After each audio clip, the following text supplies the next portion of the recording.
A bombardment on a scale Israel has rarely felt.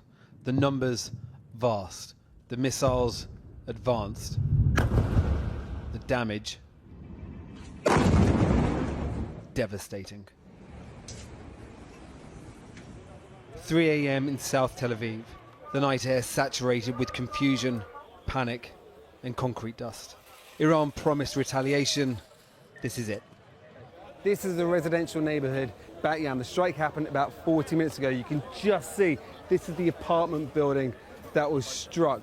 Around us is a sea of people looking to find out what happened to the neighbors and emergency workers. Lots and lots of emergency workers. We've just seen some guys turn up, which would look like heavy-duty drilling equipment. Search and rescue teams were quick to climb into the wreckage. They would still be clawing through the rubble come morning.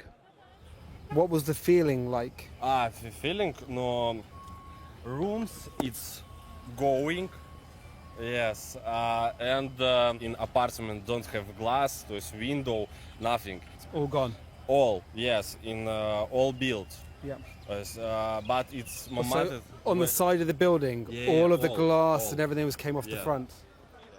6 people died in this strike, including 2 children. 4 more died in another missile attack, and more than 200 people were injured. Morning light revealed the true scale of the destruction. By mid-afternoon, emergency workers said 7 people were still missing. In all, a toll high enough to force the Israeli president onto the streets this morning and defend the decision to wage war on Iran. So we are basically defending not only Israel, but the Middle East, humanity itself, world peace. And I call upon the leaders of the G7 who will convene tomorrow in Canada.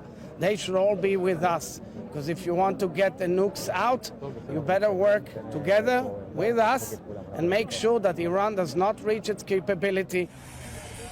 There is no sign of de-escalation. Israel carried out a 3rd night of bombing raids last night. Fighter jets attacked at least 80 targets in Tehran overnight, including on the Iranian Ministry of Defense. In Gaza, the worry isn't just bombs or bullets, it's sustenance. Cowering beneath gunfire, Palestinians on Friday hoping for aid at a Gaza Humanitarian Foundation site near Rafah. Locals say they were fired by the Israeli Defense Force. We have asked the IDF for comment, but they are yet to get back to us. The Gazan health authorities say 8 people were killed at another GHF site this morning. Israel is now fighting a war on 2 fronts, conflict that only seems to be growing. In the last few moments, we've had an update on the number of dead. So overall, the figures now stand at 11 dead in those attacks last night. At that incident I was at in Bat Yam, it's 7 dead and 3 people are still missing. In the last half hour, Benjamin Netanyahu has said, quote, "We will deliver them a crushing blow." That blow isn't just militarily, though, looking for the nuclear program. It is economic. 2 oil refineries in Iran were hit last night. The Iranians have confirmed that. Iran's economy is already in a perilous state. The regime relies heavily on that oil. In return, Iran have also fired up on Haifa, the oil distilleries here. The problem here in Israel, though, is less economic. A new fear has descended upon Tel Aviv. Paul McNamara reporting live for us there. Thank you, Paul, in Tel Aviv. Now, Keir Starmer's landed in Canada for the meeting of the G7, with the conflict in the Middle East very high on the agenda. The PM says he'll call for de-escalation, while he also confirmed the UK will be sending more military jets to the region. Our political editor, Gary Gibbon, is in Ottawa. Keir Starmer came to Canada a day early, ahead of the G7 that starts this evening across Canada in the Rockies. He wanted to show solidarity with Mark Carney, Canada's Prime Minister, and boost an economic conversation, which the government hopes could end in a trade deal. The 2 leaders went to a bar showing Mark Carney's beloved ice hockey.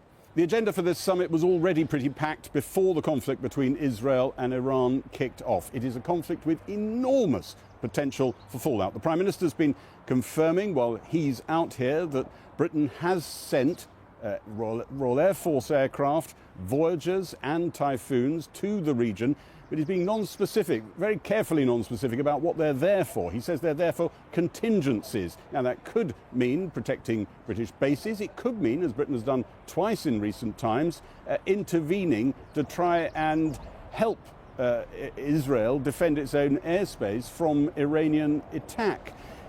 How much this conflict escalates, well, much of that depends on the man who's going to be turning up at the G7, Donald Trump, not a man with an enormous fan following in Canada. Ukraine was already on the agenda for this summit, and President Zelensky is expected to turn up. Tariffs also part of the conversation here. The world's attention will be on Donald Trump. America gained a reputation amongst some as the world's policeman for decades after the Second World War.